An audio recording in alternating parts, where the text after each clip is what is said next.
that legal fiction it's a paper world.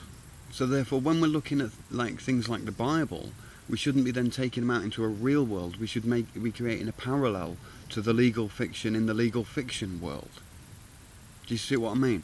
If you would, for example, if you're creating a statue out of plaster of Paris or bronze or gold or anything, you need to make a form, usually with two halves.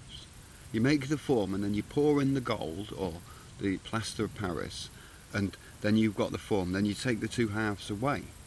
Now if you mistake the form for the, if you mistake the mould for the statue, then obviously you've got your inside out.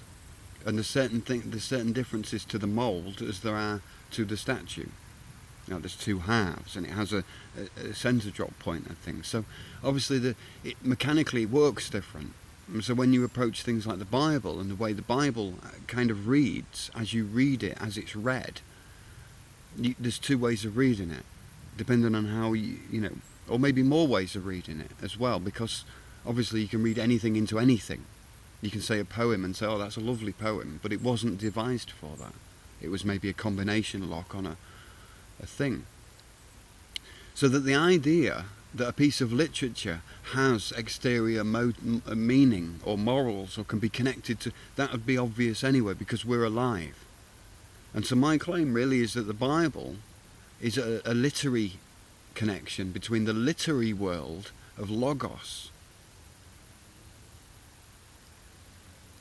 and the spiritual world, human expression.